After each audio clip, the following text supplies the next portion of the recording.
حتیٰ اذا بلغ بین السدین، جبکہ یہ پہنچے ان دونوں دیواروں کے درمیان،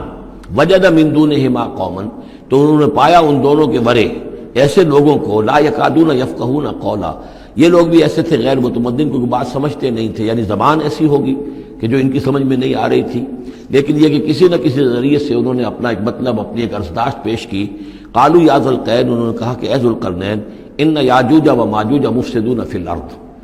یاجوج اور ماجوج جو قومیں ہیں یہ زمین میں بہت فساد مچانے والی ہیں۔ فہل نجعل لک خرجا، تو کیا ہم آپ کے لیے ایک سالانہ خراج مقرر کر دیں، الا ان تجعل بیننا و بینہم سدا، اس کے عوض کہ آپ ہمارے اور ان کے درمیان ایک سد تعمیر کر دیں، ایک دیوار حائل کر دیں کہ وہ ہم پر حملہ آور نہ ہو سکے، یعنی درے کو بند کر دیا جائے۔ یوں سمجھیے جس اصول پر کہ آج کل ڈیم بنتے ہیں، ڈیم پہاڑی سلسلہ یوں آ رہا ہے، پہاڑی سلسلہ یوں آ رہا ہے، دریا درمیان میں سے گزر رہا ہے، آپ نے اس گزرگاہ پر ایک دیوار کھڑی کر دی تو یہ گویا کہ ایک آرٹیفیشل لیک کریٹ ہو گئی، پانی یہاں جمع ہو رہا ہے۔ تو اگر پہاڑی سلسلے دو چل رہے ہوں، ان کے درمیان جو راستہ ہے اس کو اگر بند کر دیا جائے، ایک دیوار کھڑی کر دی جائے اور اس دیوار کے مضبوط دیوار ہو، تو ظاہر بات ہے کہ پھر ادھر سے کوئی آ کر حملہ آور نہیں ہو سکتا، ان کے لیے ایک حفاظت کا سامان ہو جاتا ہے۔ یہاں یہ سمجھ لیجئے کہ یاجوج ماجوج سے کیا مراد ہے۔ حضرت یافس علیہ السلام، جو تین بیٹے تھے حضرت نوح علیہ السلام کے، سام، حام، یافس، سامی نسل کے بارے میں تو ہم نے بہت کچھ سمجھ لیا کہ حضرت ابراہیم بھی سامی نسل سے تھے، پھر قوم عاد بھی سام ہی کے نسل کی ایک شاخ تھی، قوم سمود بھی اسی کی شاخ تھی، یہ تمام جو ہے یہ تو سیمیٹک ریسز ہیں۔ حضرت یافس کی اولاد نے یہ سینٹرل ایشین ماؤنٹینز کا جو سلسلہ ہے اس کو کراس کیا اور شمال میں چلے گئے، اور شمال میں جا کر دائیں بائیں پھیل گئے۔ پھر یہ میدان ہے، ٹنڈرے کے میدان اور فلانے میدان اور بڑے بڑے کھلے میدان ہیں،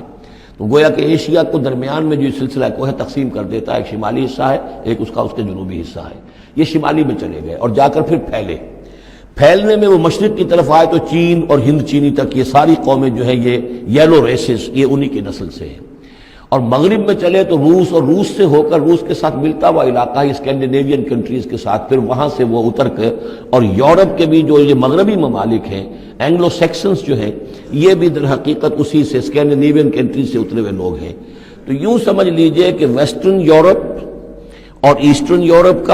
کا بھی خاص طور پر شمالی علاقہ، اور پورا یہ روس کا علاقہ، اور پورا صحرائے گوبی، اور پورا چین، اور وہاں تک جو ہے ہند چینی تک، یہ یافس کی نسل ہے۔ یافس کے جن بیٹوں کے نام تورات میں آئے ہیں، کئی نام ہیں، وہ کوئی ایک دو نہیں، ان میں گوگ اینڈ میگوگ بھی ہے، توبال بھی ہے، موسک بھی ہے، موسک ایک شخص کا نام ہے، اور موسکو ہو سکتا ہے کہ اسی نے آباد کیا ہو اور وہیں سے وہ نام بنا ہو۔ توبال اور بالٹک سی جو ہے اس ایریا کے اندر جو ہے بالٹک سٹیٹس، توبال ان کے ایک بیٹے کا نام تھا، یہ تورات کے اندر نام دیے گئے ہیں۔ گوگ اینڈ میگوگ، یاجوج ماجوج، یہ بھی انہی کے بیٹوں کے۔ یہ تمام اقوام جو ہے یہ وحشی ہیں، اور یہ تاخت و تاراج کرنا، لوٹ مار کرنا، یہ ان کا طریقہ ہے، اور ان کا ہے ذکر جو یہاں پر ہو رہا ہے۔ یہ جو سیلاب آیا تھا، کولونیل سیلاب جو ہم پر آیا تھا، جس میں کہ یہ اینگلو سیکسنز تھے، یہ سب کے سب جو ہیں یہ اسی نارڈک ریسز سے ہیں، یہ بھی یاجوج اور ماجوج کی نسل ہیں۔ ایک سیلاب ان کا آ چکا ہے جو آیا تھا یورپ کے سے نکل کر، یہ کولونیل سیلاب آیا اور پوری دنیا کے اوپر چھا گیا تھا، ایشیا اور افریقہ کو انہوں نے فتح کیا، کولونائز کیا۔ اب اگرچہ ان کی وہ بساط ایک دفعہ تو لپیٹ دی گئی ہے، وہ واپس چلے گئے ہیں،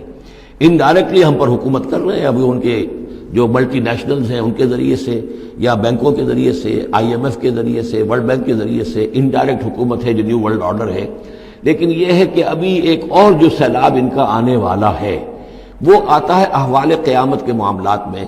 آرمگڈون کے بعد جب حضرت مسیح علیہ السلام کا نزول ہو چکے گا اور یہودیوں کا خاتمہ ہو چکے گا، اور پھر یہ کہ تمام جو عیسائی ہیں وہ مسلمان ہو جائیں گے، عیسائیت ختم ہو جائے گی حضرت مسیح علیہ السلام کے آنے کے بعد، اور مسلمان اور عیسائی مل کر ایک ملت بن جائیں گے، سب مسلمان ہوں گے۔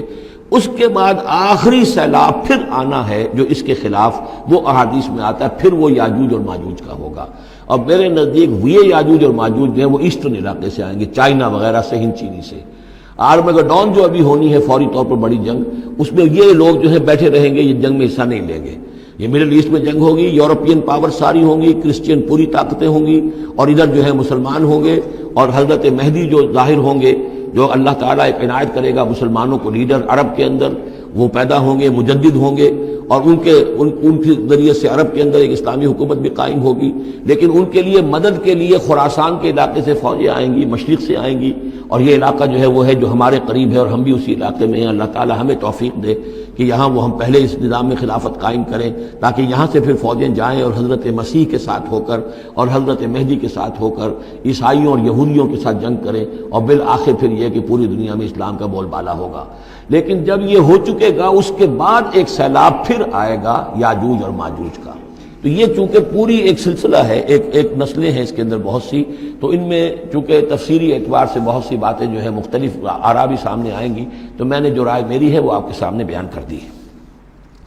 اس وقت میں وہ یاجوج ماجوج تھے جو ان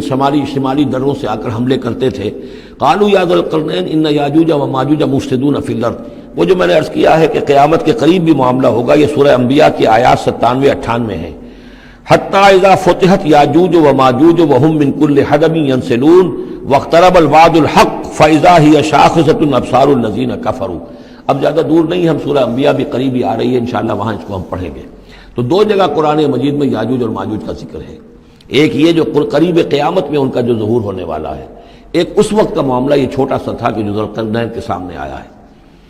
تو کیا ہم آپ کے لیے ایک سالانہ خراج طے کر دیں تاکہ آپ ہمارے لیے یہاں ایک سد تعمیر کر دیں، ایک بند باندھ دیں یہاں پر؟ قال ما مکنی فیہ ربی خیر۔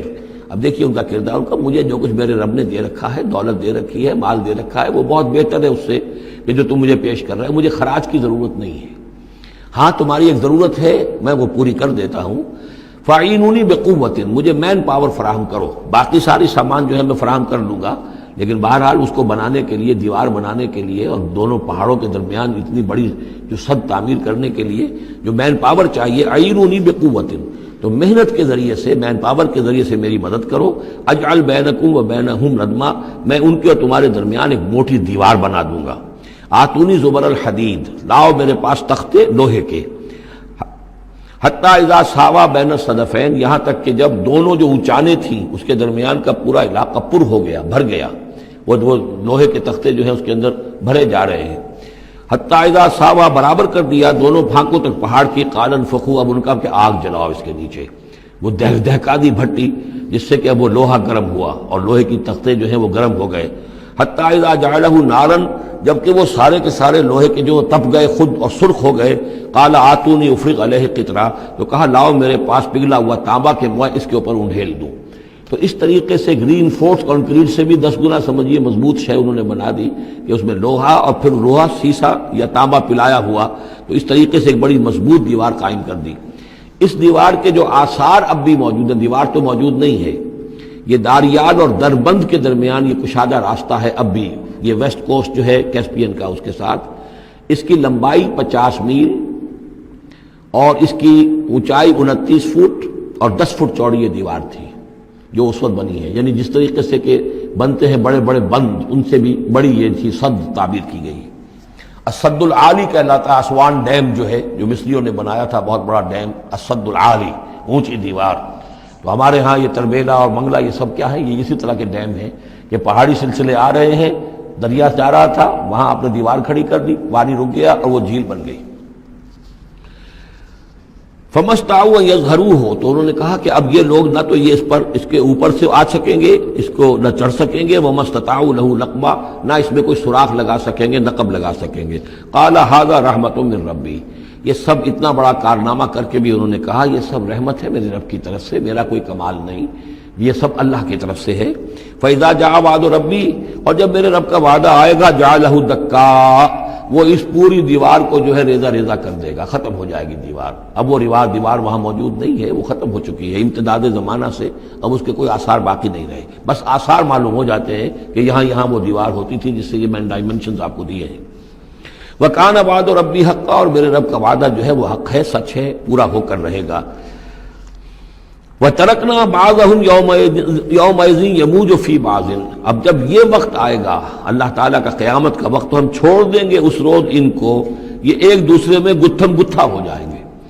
یہ جو کچھ ہونے والا قرب قیامت سے پہلے، جس قسم کے لشکر آنے ہیں اور جیسی جنگیں ہونی ہیں،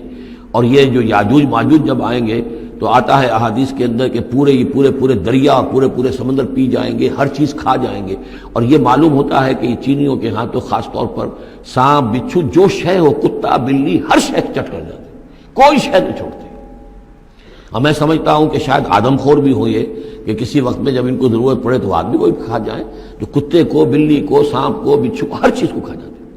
تو ان لوگوں کا معاملہ جو ہے واقعتاً یہ جب ابھی تو ذرا رکے ہوئے ہیں، کنٹینڈ ہے ایک طرح سے، لیکن ایک وقت میں ان کا بند کھلے گا. اور چونکہ پھر یہ جو ہے تمام چاروں طرف ان کے پہاڑ ہیں، ہر پہاڑ کی اونچائی پر سے من کل حدب ینسلون نیچے اترتے ہوئے نظر آئیں گے. اور یہ نقشہ بعین ہی اسی طرح اخبارات میں آیا تھا جب 62 میں وار ہوئی ہے نیفا میں، جو ہندوستان کا مشرقی جو علاقہ تھا جہاں کے چین اور بھارت کی جنگ ہوئی ہے، تو اس کے الفاظ جو اخبارات میں آئے تھے، waves after waves of Chinese soldiers were coming down the slopes, لہروں کی طرح، موجوں کی طرح چلے آئے. ان کے اتنے آدمی ہیں، ان کا تو کہنا یہ ہے کہ تم سب کے سب ہلاک ہو جاؤ گے، ہمیں تم ہلاک نہیں کر سکتے، ہم تو چیونٹیوں کی طرح جو ہے بلوں کے اندر گھس جائیں گے. ایٹمک وارفیئر کے بعد تمہارا تہس نہس ہو جائے گا، ہمارا کچھ نہیں بگڑے گا، ہم پھر نکلیں گے اور پوری دنیا کو فتح کریں گے، وہ یہ کہتے ہیں. اور معلوم ہوتا ہے کہ واقعتاً آخری جو بھی اس دنیا کا اللہ تعالیٰ نے جو بھی ایک نظام سوچا ہوا ہے، اس میں جو قیامت سے پہلے کا سب سے بڑا واقعہ پھر یاجوج و ماجوج کا ظہور ہوگا وہ. لیکن یہ کہ اس کا یہ مطلب نہیں ہے کہ جو پہلے ہوا ہے وہ نہیں ہے، اس سے پہلے بھی یاجوج ماجوج اگر آج سے 2500 سال پہلے کا معاملہ بھی ہے تو آج سے چند سو سال پہلے کا بھی ہو سکتا تھا. یہ کسی یعنی ایک پورے یوں سمجھیے نسل کا نام ہے. وَتَرَكْنَا بَعْضَهُمْ يَوْمَئِذٍ يَمُوجُ فِي بَعْضٍ وَنُفِخَ فِي الصُّورِ، اور پھر سور میں پھونکا جائے گا. فَجَمَعْنَاهُمْ جَمْعًا، اور پھر ہم ان سب کو جمع کر لیں گے. وَعَرَضْنَا جَهَنَّمَ يَوْمَئِذٍ لِلْكَافِرِينَ عَرْضًا، اور اس روز ہم جہنم کو سامنے لے آئیں گے کافرین کے سامنے. یہ ہے تمہارا انجام، یہ ہے تمہارے لیے جو ہم نے تیار کیا ہے. الذین کانت اعینہم فی غطاء عن ذکری، وہ لوگ کہ جن کی نگاہیں ہمارے ذکر سے کوری ہو چکی تھیں، پردہ پڑا ہوا تھا ان پر، ہم یاد نہیں تھے، بس دنیا سامنے تھی. مسبب الاسباب کو بھول گئے تھے، اسباب پر سارا بھروسہ تھا. مادی اسباب و وسائل، مادی نعمتیں، مادی مال و اسباب، مادی چیزیں جو ہیں، یہی کی چمک دمک، یہی کی رونقیں، یہی کی شان اور شوکت، اسی کے پیچھے پڑے ہوئے تھے. وَكَانُوا لَا يَسْتَطِيعُونَ سَمْعًا، اور وہ سماعت سے بھی بہرہ مند نہیں رہے تھے، اب سن بھی نہیں سکتے تھے، حیوانوں کا سا سننا سنتے تھے.